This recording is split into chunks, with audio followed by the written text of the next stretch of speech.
Music and Moonsault is about to get extreme. I am your host, Chris Bourdine. It's the Wrestling Wayback Machine, number 8. And today we are going to be talking about ECW One Night Stand 2006. Specifically, we're going to focus in on the John Cena RVD WWE Championship match that took place at that pay-per-view. But before we get there, follow me on Twitter at IbanezChris. Like me on Facebook, facebook.com/musicandmoonsalts. For audio, go to anchor.fm/Christopher Bourdine, Christopher-Bourdine5, like it says on the screen. Here on YouTube, please leave a thumbs up on the video and subscribe and comment and just share. Tell a friend to come on over and check out Music and Moonsaults because it's a good time. ECW One Night Stand 2006. I've got Ray Callahan Jr. coming on. Ray is a fellow Michigander. He's someone who's part of the Fightful community. And we've, interacted on, various Twitch streams and whatnot, and on Twitter as well a lot. And so he's got his own YouTube channel too. You can search him out. Just search Ray Callahan Jr. He does a lot of predictions for pay-per-views and stuff like that. So yeah, I said, hey, we should do something sometime. He's like, sure. And we tossed some ideas back and forth, and this is what we landed on. So this is part of the new, much like the like I did with the rock and roll retrospective, I wanted to change that up a little bit and not get so granular.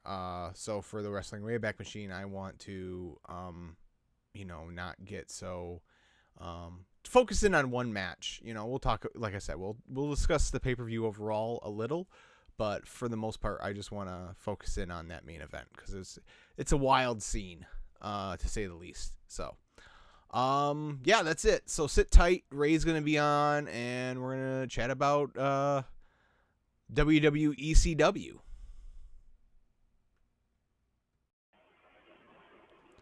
All right, everyone. As I said, I have a special guest joining me today. We've been talking back and forth on Twitter for a while. He's a fellow Michigander, and we're both part of the Fightful community, so that's kind of how we got in touch and all that. But Ray Callahan Jr. is on the show with me today. Ray, how's it going? Good, man. Mitt and pride. I'm glad I've seen a couple of your shows, and I like what you do. You've got some cool concepts there. The dream card thing, that's a very cool concept. Oh, so the draft. I'm very excited yes. to do this. Yeah. No, yeah. I every once in a while. Yeah, no, it's just something fun. And oh boy, you should wait. I go full Jeremy Lambert on the video I'm gonna post after we're done recording here. So it's something. Like gimmick or yeah, like yes. mad or okay. Yeah, gimmick. Yeah. It's pretty funny, but as I said in the open, we are we were talking back and forth. I wanted to have Ray on and talking about what we wanted to do, and he brought up this RVD John Cena match from ECW One Night Stand 2006. So we're gonna spend most of our time today on that match. But I think we do need to at least run down the card and kind of talk about where we're at in this time in 2000. Were you a fan at this time? Were you watching at this time? So my fandom kind of goes in and out for quite a while. I came into wrestling during the late 90s, during the Attitude Era, the Monday Night Wars. And then eventually like Jeff Hardy showed up and I went, ooh, I like that guy. Yeah. And that really kind of pulled me in.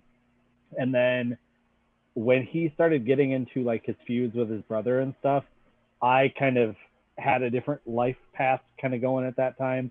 And so I kind of pulled away from it.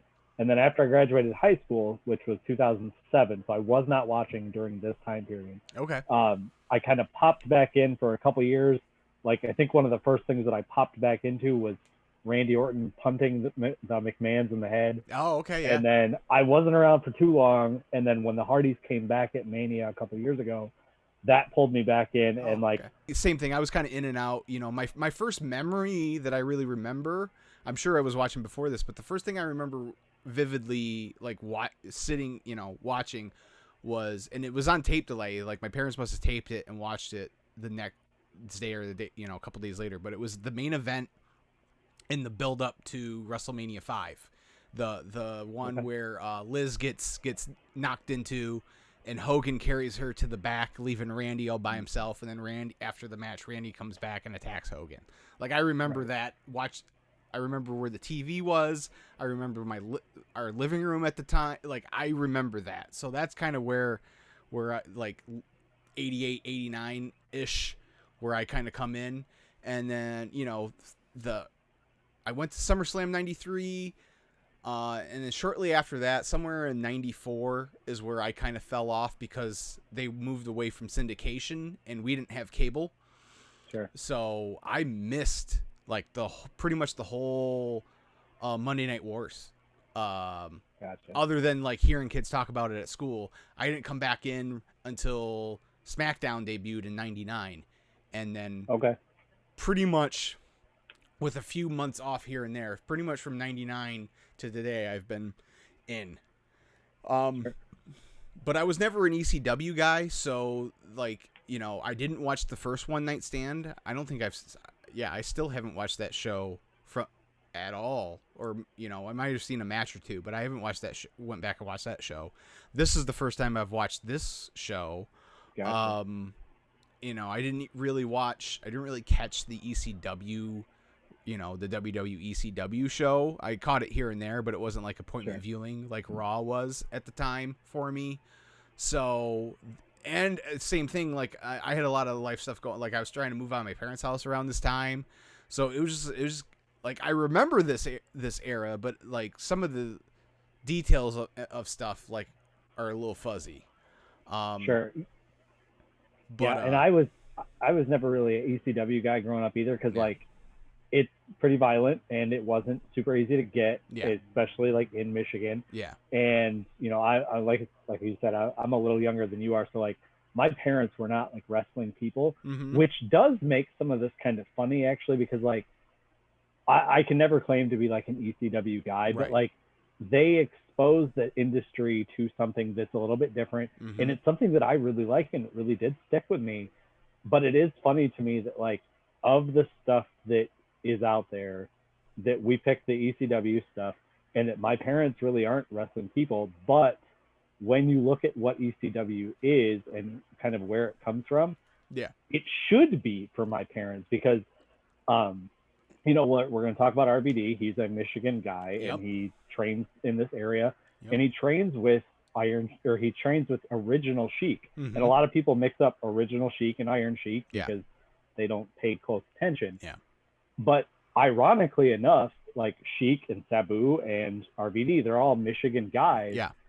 And my dad actually was real close friends with one of Sheik's nephews, not Sabu, like one of his cousins. Like, and when I was a kid and I was starting to watch this stuff, this guy was over at our house all the time. And so I'm like, I'm with one of the Sheik's nephews, and like, we didn't really ever talk wrestling. And I found that out way later. Like I found that out probably 3 or 4 years ago. And it's like, wait a minute.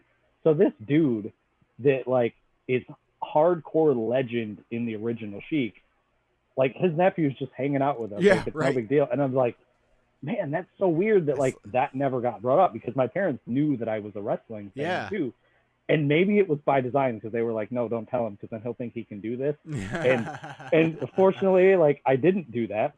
But my brother is 22. He's going to wrestling school this fall. And he's going to be training at House of Truth. So he'll be over by you, actually. So they dodged it with one kid, but they couldn't get us all. You're right. So we're in June of 2006. They announced, you know, in the build up to this, that they're bringing back the ECW brand. So like in 2004, they released a DVD, a documentary about ECW, and it sold like gangbusters. Like it was like one of their highest selling DVDs That's ever. the Rise and Fall. The one? Rise and Fall of ECW. Yeah. And so then that gives them the idea to do the first One Night Stand in 2005, and that did gangbuster business for them. So then they're like, oh, well, maybe, NBC Universal was coming to them wanting another show for the Sci-Fi Network, and, bingo bango, we're bringing back ECW as a third brand. Rob Van Dam wins Money in the Bank at WrestleMania this year, and then he calls a shot. He instead of, and this was only the second year of Money in the Bank, so like as fans, we were still kind of getting used to what Money in the Bank was. We only had like the first year of kind of, oh well, that you can literally cash this in at any time. But RVD went a different route and called a shot and was like, no, I'm going to challenge you at One Night Stand, in front of all the ECW fans at the Hammerstein Ballroom. Which brings us to here. The week leading up to this, they have a draft to, kind of like an expansion draft in sports. When you got a new franchise, you take some players from other teams. They did the same thing here. Kurt Angle gets drafted to ECW. Eventually, Big Show ends up like turning on Raw and joining ECW. And then the Big Show turn. We don't see those very often. Yeah, exactly. Who would have thought? And then like the Tuesday, was it Tuesday or Wednesday? I don't remember. But the week before, leading into this pay-per-view, they have a special that's WWE versus ECW. They have like a battle royal and stuff. I think that's the show where Big Show turns, actually. But anyways, it brings us to here. And we kick off the show with a Paul Heyman promo. Not quite as good as his promo from the year prior, but still a Paul Heyman promo. You can see there's a spot where he actually screws it up and realizes he says his lines out of order. Yeah. And then he says one and then goes back and says what he had just said before. He basically says like, I screwed it up, but who cares? Like, right. Because everyone was so excited for this. If they had just ended it after the 2005 show, it would have been perfect. That would have been the right send off for ECW. And I think that it's interesting how we get this one. I think because we're going to get that TV show, but realistically, it does play well to the fact that RVD wasn't on the first One Night Stand. Yeah, he was hurt. And he's the one guy that really should have been. Well, he's the one. You almost are. He's the one guy that really pushed for it, the first one. Yeah. He's the one that really put the bug in Vince's ear to do it. And then, he was hurt. And he even says that missing that show hurt worse than missing WrestleMania that year. Mm-hmm. So they run it back the year later. And this, they're missing some of the key players. The Dudleys aren't here because their contract ran out the prior year. And has they landed back in TNA yet at that point? Oh, yeah, they're in TNA at this point. Okay. Yeah, that's what I thought. Yeah, because last month Joe and I covered Sacrifice, and they wrestled the former New Age Outlaws on that show. That's right. Yeah. So they're in TNA. They don't have Lance Storm or Chris Jericho on this show, so there's some people missing. So they kind of fill in the gaps where they can. So after the Heyman promo, we get a really short match. Taz comes out, but he wrestles Jerry Lawler. Jerry has like a 10-year feud going with ECW. Back to the original invasion in 96. Jerry comes out and he kind of smacks Joey Styles, who's, the announce tables by the entrance ramp. And then Joey then helps Taz beat Lawler in like jumps 30. On him. Yeah, Taz he chokes out with the Tazmination Lawler in like 30 seconds. Then we get a really good Kurt Angle Randy Orton match. That was very good stuff. There's some real high points of this show. This match goes about 15 minutes. It's really good. It's weird to see Angle as an ECW guy because we know he's not. Yeah. But like putting that on him against a guy like Randy Orton, the crowd immediately was like, all right, Angle's our dude. All right, Yeah. let's go. But what I thought was funny is like Orton knows this crowd doesn't want him. Oh, yeah. And so instead of trying to like get him over on your side, he's like, you know what? Screw it. I'm rolling with it. And then we get the spot where they do the "you can't wrestle" chant. And so then they go, all right, well, here's what we're going to do. And then they wrestle, straight up wrestling. And they do a pretty good wrestling sequence. And then the crowd goes, boring. And right. Like, okay. Like, that's the ECW crowd with the WWE guys. And he played it perfectly, which is impressive because he's still only 26 years old at this point, I think. Yeah, he's still really young. And I think Kurt actually fits ECW because he's like a different version of Taz, really. I mean, that's a good comp, actually. You know, with the submissions and the suplexes and stuff, especially this wrestling machine version of Kurt Angle. I think it really fits the. It's a shame that, you know, not long after this, he's out of the. You know, he forces his way out of the company because he's going through some stuff. He's not in a good place, but I would have liked to see long term what this Kurt Angle would have done in this version of ECW. And then we get a tag team match that goes almost 12.5 minutes, and it felt every bit of those 12.5 minutes. I was not into this one at all. It was FBI versus Super Crazy and Tajiri. So then we get our first of two title matches. Rey Mysterio's the World Heavyweight Champion over on SmackDown at this point. He won the title at WrestleMania. And he's defending against Sabu. I love Ray's throwback look here, you know, because at this time he was wearing like the baggy pants. And so now this is like more old school. He's even got ECW on the back of his mask because he was an ECW guy. He was. Before he was a WCW guy. Didn't matter with this crowd. They still... I think the only two times I've ever seen Rey Mysterio booed was here and at the Royal Rumble in 2014 when he came out at number 30 and everyone wanted Daniel Bryan. Other than that, I don't think I've ever seen Rey Mysterio booed. and I mean, he's going up against Sabu, so like, as much as Sabu's not like a nice guy, ECW loves that dude.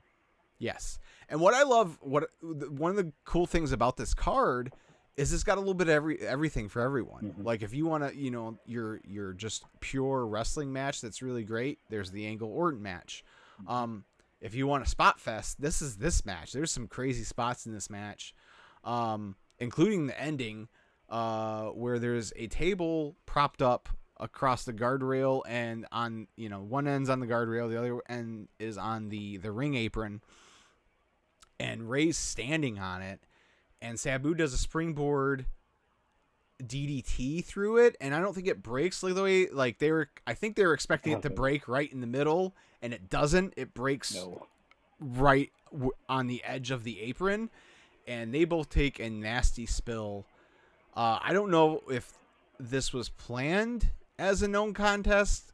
I don't think so, because this wasn't the era, you know, they weren't in the safety mode that they eventually get to, you know, a few years later, where you know they take out the chair shots to the head and that, you know, and they do stop matches for injury and stuff like that.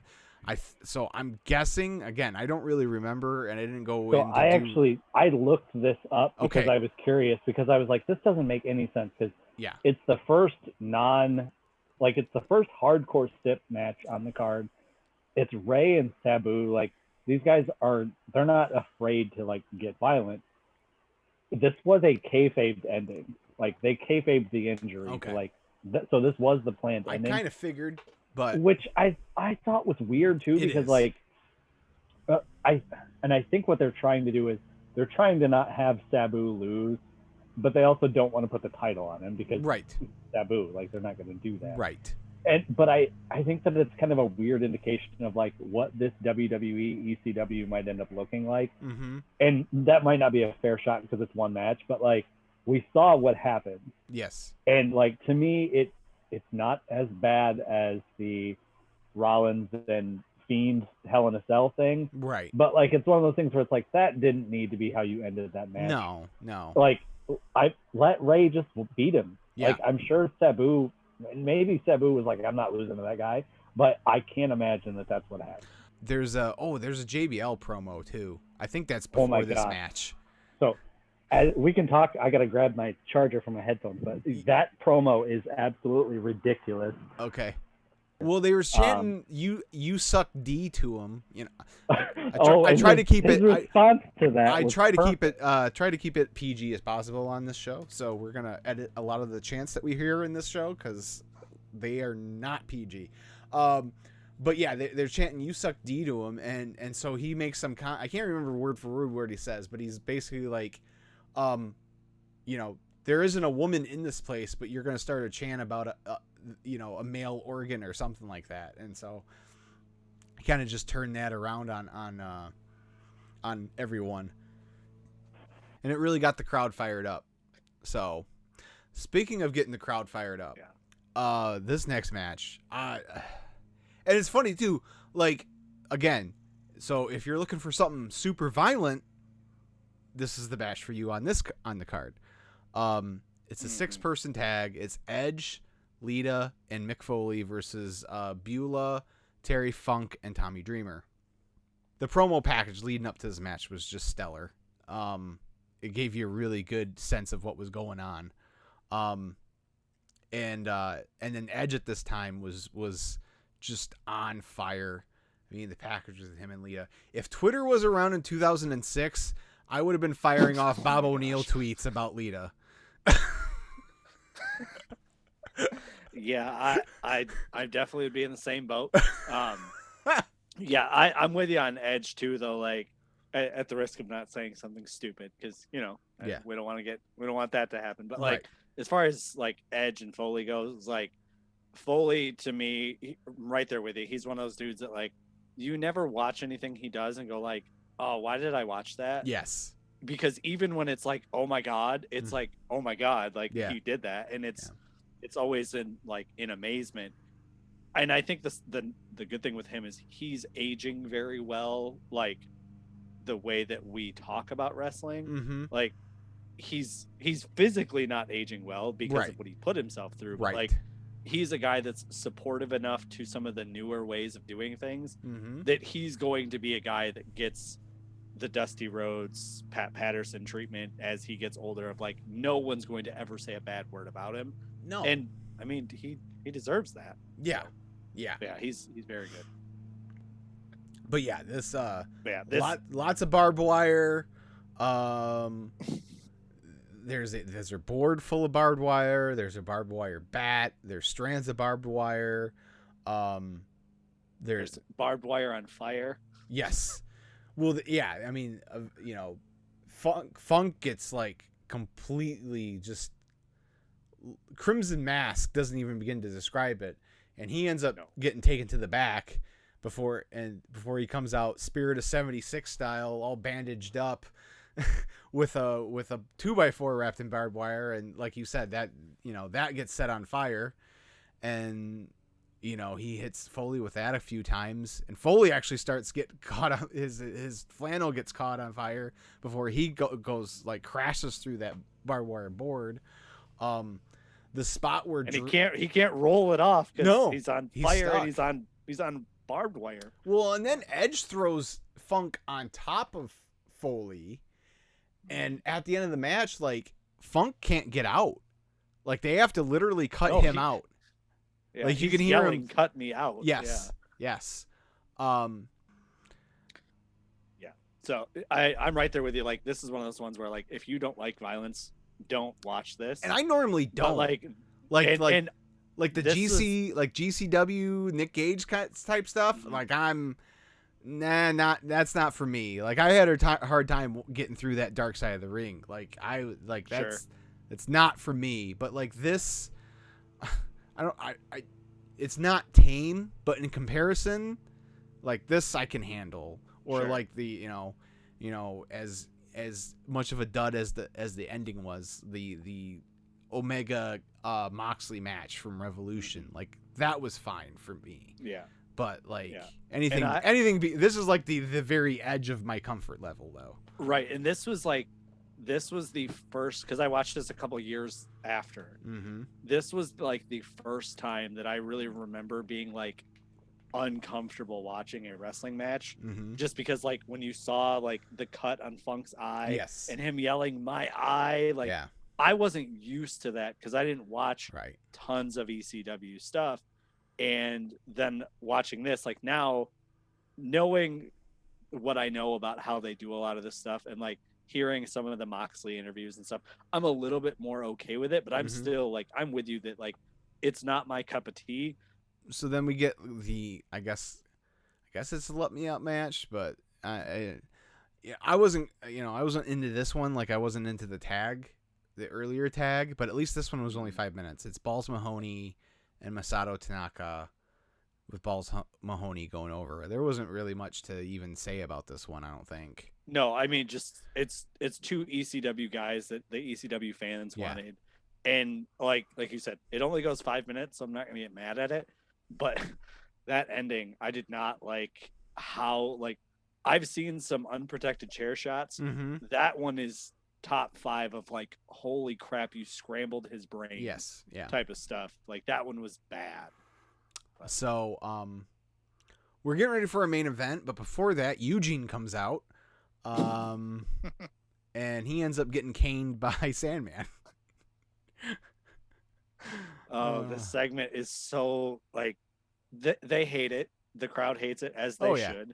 They tell him to shut the F up. Yeah. And then of course Sandman saves the day, and like I don't know that we necessarily needed this, but the crowd absolutely loved it, and that's really what this was for the ECW fans, and I think that was a funny segment, but yeah.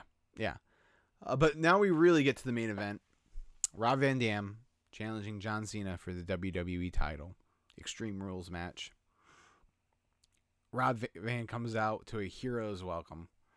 They are so into Rob Van Dam. And then Cena comes out, and oh my God. Like, talk about hostile environment. Like, that's why I picked this one for like when I suggested you, like the way the crowd interacts with this. That's like, I've never seen any crowd act like this than this one match. Mm-hmm. And it's incredible. The only other one that comes close, and it's funny, is I plan on talking about this match next month, is the Punk match at Money in the Bank. That's fair. That's the only one that comes close that I can think of. But to be honest, I would have been right there with them. At this time, I was super smart Mark. I hated John Cena. Like I liked John Cena when he was doing the rap gimmick. Like I liked that version of John Cena. And I liked him pretty much all the way up until he gets drafted to Raw in 2005, but then like he beats Christian and Jericho, who are, two of my favorites at the time. Both in a triple threat match, his first pay-per-view on Raw. Then he beats Jericho and, gets him fired, around SummerSlam time. And so I'm like, well, screw this guy. And then he starts to feud with Kurt Angle. And I was really into Kurt Angle. And, I was at Survivor Series 05. He wrestled Kurt Angle. And I was so into Kurt and so anti-Cena.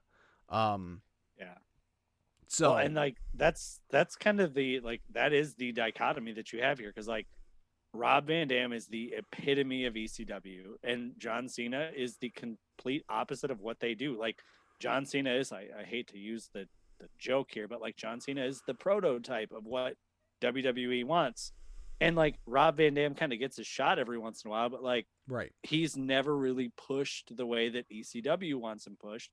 And when you look at their styles, like Cena's a guy that does a couple of like silly moves, like the 5-knuckle shuffle is a bunch of nonsense. Right. It doesn't play to an ECW crowd. Right. And so you have this whole show built around that basic just friction of wrestling fans of different styles of doing this.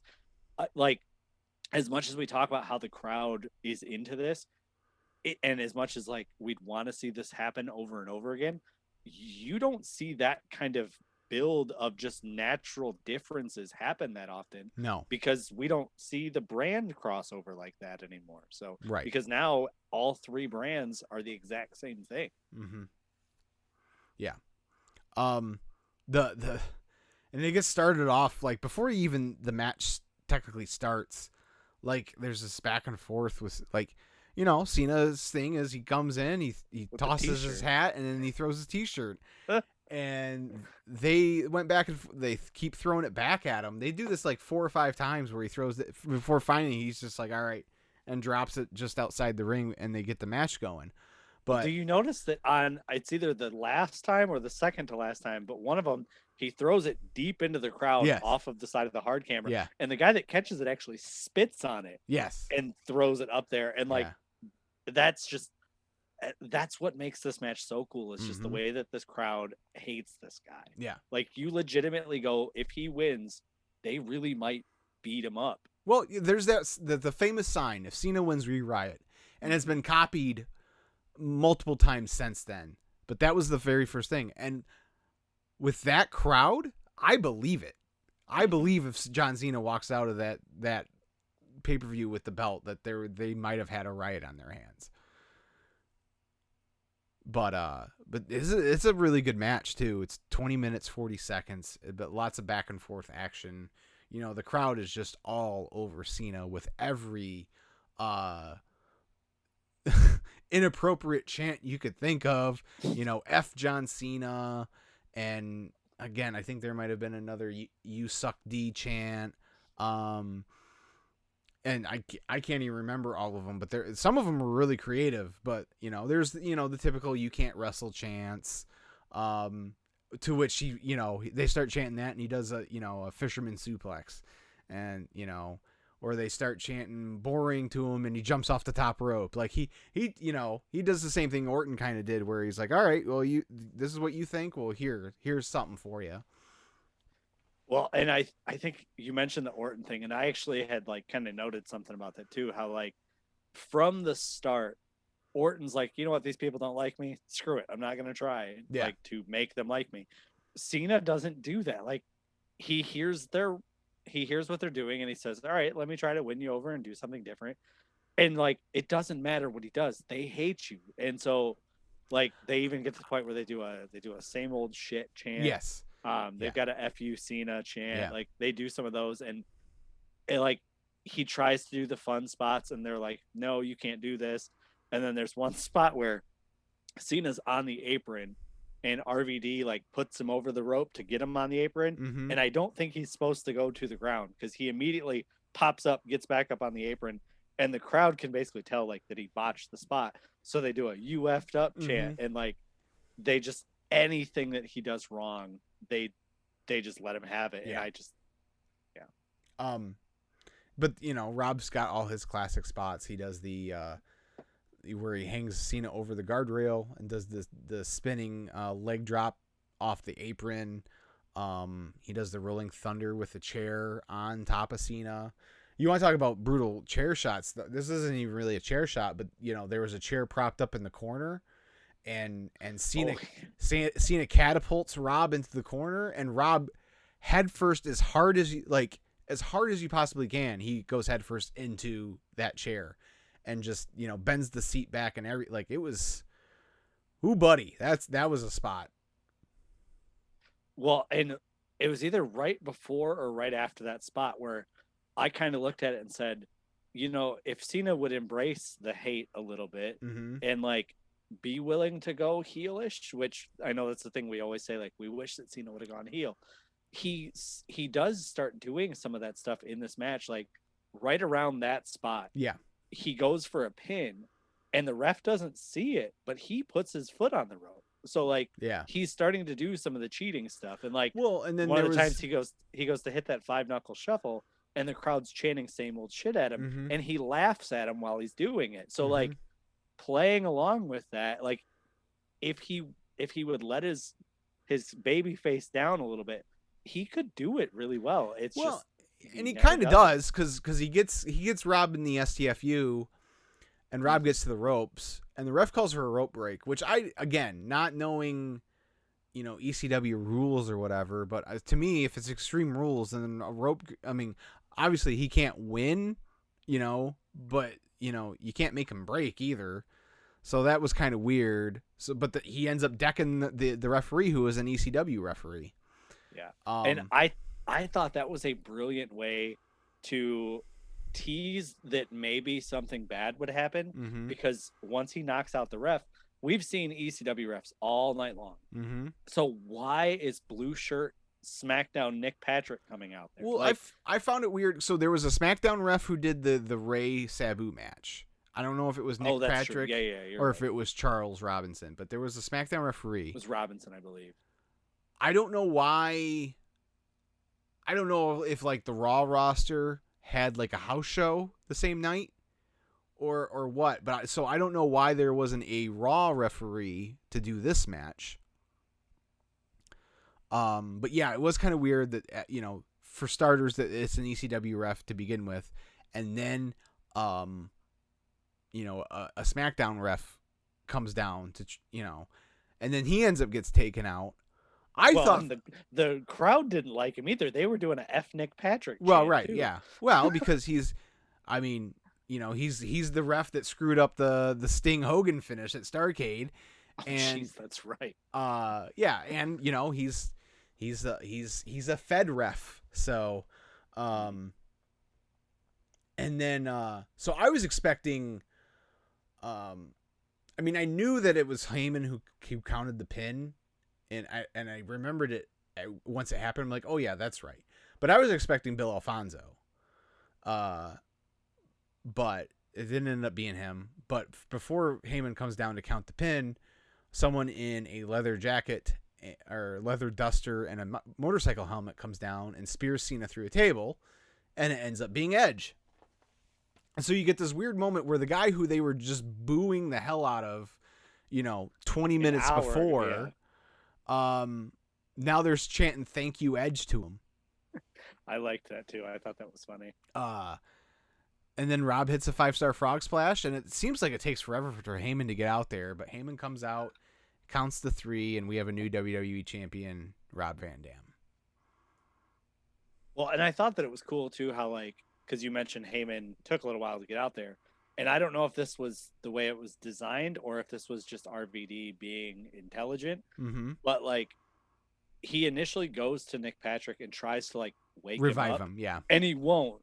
And so then Paulie comes out and Paulie's like, no, get on him now. Yeah. And then he counts 1, 2, 3. And it's just the way that crowd erupts for that though. And to me, that's almost perfect too, because Paulie's the guy making the count to put a guy like Cena down. Yes. And it's just that extra little bit of there. They didn't need to do that, but you're not mad that Paulie's the guy doing the count. So. No.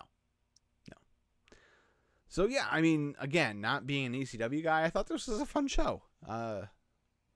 So what were your overall thoughts? I agree with you. There's a couple of matches on here where realistically just skip them, the Balls Mahoney match, you can just skip it. The Lawler stuff, it's fine, but you can skip it. The tag match, you can probably skip it. If you're not a fan of the hardcore violent stuff, you can skip that intergender match. One thing I don't know, you had mentioned the build up for that one. That was originally just supposed to be Edge, Foley, Funk, and Dreamer, and then they right switched at the start right, they threw So that was kind of an interesting. I forgot too. Foley had that line about how much he was actually I have a lot of love for ECW when it was ran by a visionary, blah blah blah. That's right. And then he said Stephanie McMahon, and he's like, "Long live the Alliance." That was very very good. We kind of mentioned it at the beginning too of I look at how this whole setup worked and how we saw that ECW eventually fails, and how it's really because of just trying to overly sanitize it. And I think a lot of times people will talk about how well, it would have never worked because how are you supposed to keep it violent? And I look at a match like the Cena RVD match and I go, you know what? That's a match that ECW fans would absolutely love. It obviously we saw the way that it worked out. that match was not overly violent. Nobody Mhm. got bloody in that match. Like, to do matches like that a lot, it very well could have worked on TV. And like, it's a shame that we never really got to see it work the way that it could have, because realistically your TV stuff could have been a little bit tame, like what we saw with Cena and RVD. And then if you want to get real bloody, that's when you go to your pay-per-views. Right. And you don't have to do monthly pay-per-views because it's a third brand for you. Right. And two, like, I think part of the problem too is they eventually, to save on some production costs, ECW would go live on Tuesdays, either before or after they tape SmackDown. So you're not getting like a true ECW audience at the shows. No. So instead of running small places like the Hammerstein Ballroom, which I think they said there was like 2,500 people there. So running small places like that just for the ECW brand, you're putting them in the next level up arenas, 10,000 seaters, whatever, and like trying to mix it. And there was a lot of cross pollination too. Eventually, with all three, this is when they kind of like the brand split was more of a guideline than a rule. And so there's a lot of like cross pollination and stuff like that, and it just got like overly, like you said, overly sanitized. And then Vince and Paul butt heads at the end of this year, which leads to Paul leaving, and that's when things really take a turn. Yeah, and I think they mentioned on one of the Fed documentary things where the original idea for bringing ECW back was to do like an online based show, and that was, I think, Shane's idea. Yeah. Of doing kind of like what we see like with a Fight TV type of thing, where like if you want that stuff, there is a very, very big market for it, and people will pay for it. But like your point too about the crowds crossing too, like you're not going to get 10,000 people in for SmackDown with, they're bringing their 6-7-year-old kids and go, hey, let's stay for the violent stuff. Like, that's not going to be what's going to happen. So even if you get your 3,000 or so that are like, you know what, I'm going to go for the ECW stuff and then I'll tolerate the SmackDown. Once 7,000 people leave, that looks funny in your arena. So like the way that they've done NXT with, we're going to do this separately, that creates a different environment. Yes. And I think that because somebody had mentioned that like as soon as ECW goes away, that's when NXT shows up. So was it really any different? They do the game show version of NXT, and then it's a few years later before we get like the first incarnation of the NXT we know today. Sure. But yeah, I do think that crowd dynamic is important, and that's one of the things where realistically WWE should have learned that lesson right then, if they hadn't already learned it from seeing the fact that we had several other brands with WCW and ECW, and like everyone kind of had their thing. And if you wanted to do a brand split like a Raw and a SmackDown and an NXT or an ECW, they should be reflective of different styles, because when you do the same thing 3 times a week, well, no wonder nobody's going to watch it. No wonder that the audience that you were trying to bring in said, no, I'm not watching that. And then they hate it. So it is interesting how that crowd has to be considered, and they just don't do it. Yep. All right. Ray, where can people find you? You can find me at Angry Beaver 1127 on Twitter. I tweet about wrestling things. I do prediction shows for AEW, Impact, and WWE pay-per-views.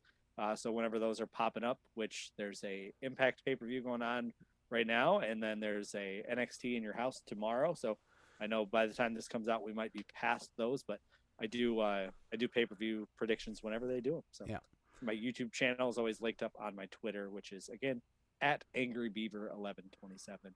And yes, it is named after the children's show from 1990s Nickelodeon. Oh, there you go. I wondered about that. So yeah. All right. Well, Ray, thanks a lot for joining me today. This was a lot of fun. We'll do this again for sure. And until easy for me to say. Until next time, everyone. See ya. Thanks.